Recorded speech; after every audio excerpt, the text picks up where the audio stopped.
Guys, welcome back to Edupod. Yes, എടാ മക്കളെ, നമ്മുടെ ആനന്ദ് കി ഫുൾ സ്റ്റഡി എന്ന് പറഞ്ഞ ചാപ്റ്ററിൽ അല്ലേ, അത് 5 ഘടനകൾ നമ്മളുടെ മുന്നിലേക്ക് എത്തിക്കുന്നുണ്ട് അല്ലേ. 5 ഘടനകൾ നമുക്ക് അതിൽ പഠിക്കാനുണ്ട്. സോ ആ 5 ഘടനകളിൽ നിന്ന് നമുക്ക് സംക്ഷേപണം പ്രതീക്ഷിക്കാം അല്ലേ. എന്താണ് ആ സംക്ഷേപണം എന്ന് പറയുന്നത്? നമുക്ക് തന്ന ഒരു പാരഗ്രാഫ് നമ്മൾ എന്ത് ചെയ്യണം, 3-1 നമ്മൾ ചുരുക്കി എഴുതണം അല്ലേ. എല്ലാ കാര്യങ്ങളും നമ്മൾ എഴുതുന്നതിൽ ഉൾപ്പെടാൻ വേണം അല്ലേ. അപ്പൊ ഈ ഒരു ചാപ്റ്ററിലെ 5 ഘടനകൾ വളരെ സിമ്പിൾ ആയിട്ട് നമുക്കൊന്ന് പഠിച്ചാലോ, നമുക്കൊന്ന് ഓർത്തെടുത്താലോ. നോക്കടാ, യെസ്, ഒന്നാമത്തെ ഘടന ഏതായിരുന്നു? വെരി വെരി ഇമ്പോർട്ടന്റ് ആണ് മക്കളെ. ഒരുപാട് ക്വസ്റ്റ്യൻസ് ചോദിച്ചിട്ടുള്ള ചാപ്റ്റർ ആണ്.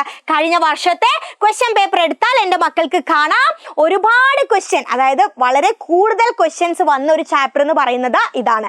സോ നമുക്ക് ഈ ഒരു ചാപ്റ്റർ പഠിക്കാൻ പറ്റിയാൽ ഒരുപാട് മാർക്ക് അല്ലേ, അതായത് ഒരു നല്ല മാർക്ക് തന്നെ നമുക്ക് സ്കോർ ചെയ്യാൻ പറ്റും. Okay, yes. അപ്പൊ നോക്കിക്കേടാ, ഒന്നാമത്തെ ഘടന ഏതായിരുന്നു? ആദ്മി ജമീൻ കോദ്കർ ആം കാ ബീജ് ബോ രഹാ താ. ഒരു വൃദ്ധനായിട്ടുള്ള ആൾ എന്ത് ചെയ്യുന്നുണ്ട്? യെസ്, മണ്ണൊക്കെ നീക്കിയിട്ട് ഒരു മാങ്ങയുടെ അണ്ടി അല്ലേ, മാങ്ങയുടെ വിത്ത് അവിടെ നടുന്നുണ്ട്. യുവകനെ പൂച്ചാക്കി ഇസ്കാ ഫൽ ഹം കബ് ഗാ സക്തേ ഹേ. അപ്പൊ അത് കണ്ടുകൊണ്ട് ഒരാൾ ചോദിക്കുന്നുണ്ട് അല്ലേ, ഇതിന്റെ ഫലം എപ്പം കഴിക്കാനാ? ഇത് ഇപ്പം കുഴിച്ചിട്ട്, അതായത് വൃദ്ധനായിട്ടുള്ള ഒരാളാണല്ലോ അല്ലേ അത് കുഴിച്ചിടുന്നത്. അപ്പൊ ചോദിച്ചു, എന്താ ഇത് എപ്പോ ഇതെന്ന് മാങ്ങ ഉണ്ടായിട്ട് നമ്മൾ കഴിക്കാനാ? ബൂട്ടേനെ ഉത്തർത്തിയാക്കി. ആ വൃദ്ധൻ എന്താണ് മറുപടി പറഞ്ഞത്? മേരെ നാത്തെ പോത്തി ഗാ സക്തേ ഹേ. എന്റെ പേരക്കുട്ടികളൊക്കെ കഴിക്കായിരിക്കും. ഷായത് തും ഭി ഗാ സക്തേ ഹേ.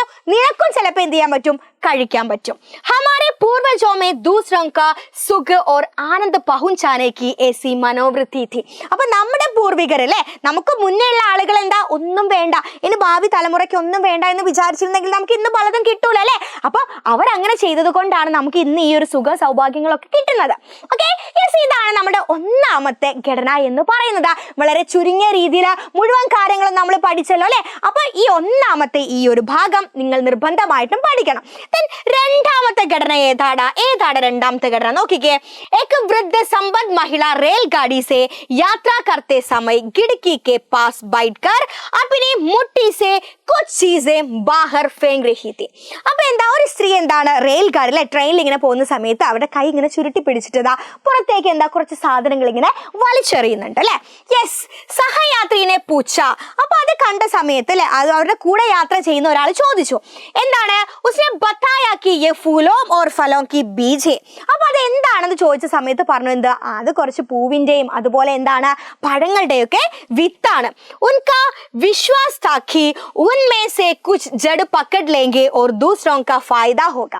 അവർ ചിന്തിക്കുന്നത് എന്താ, അതിൽ ഏതെങ്കിലും ഒരു വിത്ത് എന്ത് ചെയ്യും, അത് ഉണ്ടാവും അല്ലെ, അത് വളർന്ന് വലുതാവും, അതിന്റെ ഒരു ഫലം എന്ത് ചെയ്യും, ആർക്കെങ്കിലും ഒക്കെ ഉപകരിക്കും എന്നുള്ളതാണ് എന്താ അവരുടെ ഒരു വിശ്വാസം എന്ന് പറയുന്നത്. അപ്പൊ വളരെ നല്ലൊരു പ്രവൃത്തിയാണ് അല്ലെ ആ ഒരു സ്ത്രീ ചെയ്തത്, നല്ലൊരു ഉദ്ദേശത്തോടു കൂടിയാണ് ചെയ്തത്. ഇതാണ് നമ്മുടെ രണ്ടാമത്തെ ഘടന എന്ന് പറയുന്നത്. ഓക്കെ, യെസ്, നമ്മുടെ മൂന്നാമത്തെ ഘടന നോക്കടാ, എന്താണ്?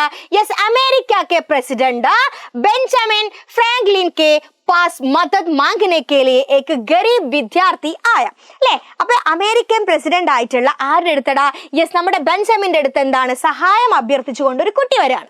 ഓക്കെ, യെസ്, ഉന്നോനെ ഉസേ $20 ദിയെ അല്ലെ. എത്രയാണ്? $20 കൊടുക്കാണ്.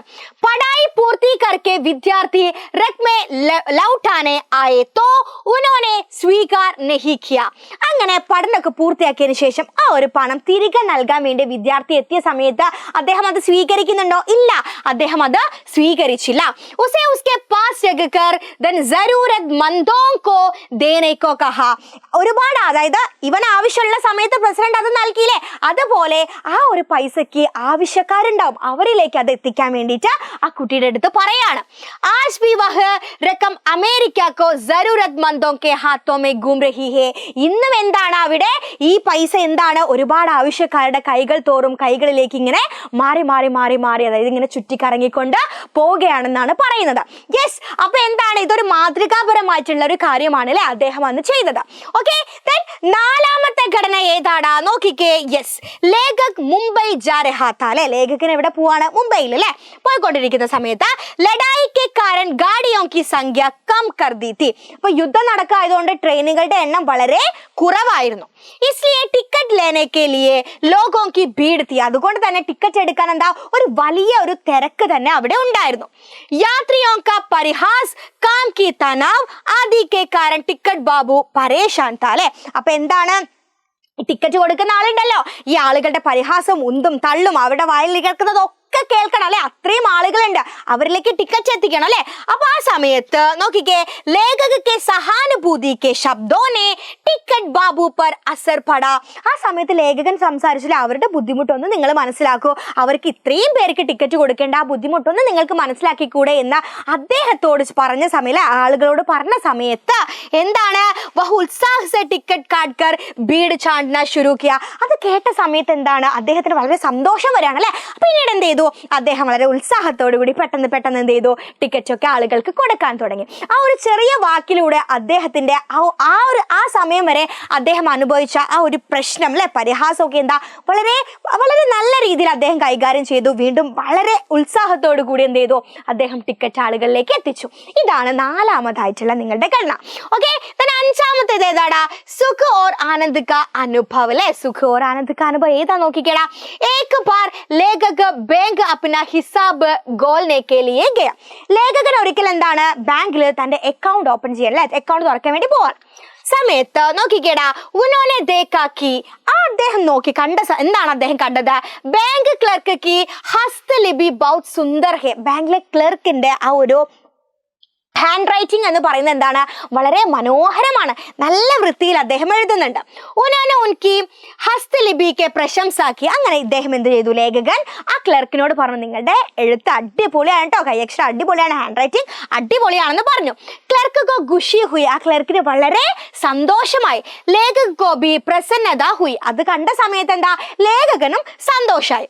ഉൻകെ ശബ്ദോं को क्लर्क के जीवन में सुख और आनंद पहुंच सके. അപ്പൊ ആ വാക്കിലൂടെ എന്താണ്, നിങ്ങളുടെ ഹാൻഡ് റൈറ്റിംഗ് കൊള്ളാട്ടോ എന്നുള്ള ഒരൊറ്റ വാക്കിലൂടെ എന്താണ്, ആ ക്ലർക്കിന് ഒരുപാട് സന്തോഷവും സമാധാനവും ഒക്കെ കിട്ടി അല്ലെ. യെസ്, ഒരു കുഞ്ഞു വാക്കിലൂടെ എന്താണ്, ആ ഒരു മനുഷ്യനെ സന്തോഷിപ്പിച്ചു. അപ്പൊ ഈ 5 ഘടനകളാണ് എന്ത്, ആനന്ദ് കി ഫുൽച്ചെടിയം എന്ന ചാപ്റ്ററിൽ നമുക്ക് പഠിക്കാനുള്ളത്. നിർബന്ധമായിട്ടും പഠിക്കണം, ഒരുപാട് ക്വസ്റ്റ്യൻസ് വരുന്ന ചാപ്റ്റർ ആണ്. വീണ്ടും പറയാണ്, വെരി വെരി ഇമ്പോർട്ടന്റ് ആയിട്ടുള്ള ചാപ്റ്റർ ആണ്. ഓക്കെ, സെറ്റ് അല്ലേ, ക്ലിയർ അല്ലേ? യെസ്, അപ്പൊ ഇതങ്ങ് പഠിച്ച് സെറ്റ് ആക്കിക്കോ. ഇതുപോലെ ഇമ്പോർട്ടന്റ് ക്വസ്റ്റ്യൻസ് ആയിട്ട് മിസ് വീണ്ടും വരാം. നെക്സ്റ്റ് വീഡിയോയിൽ കാണാം.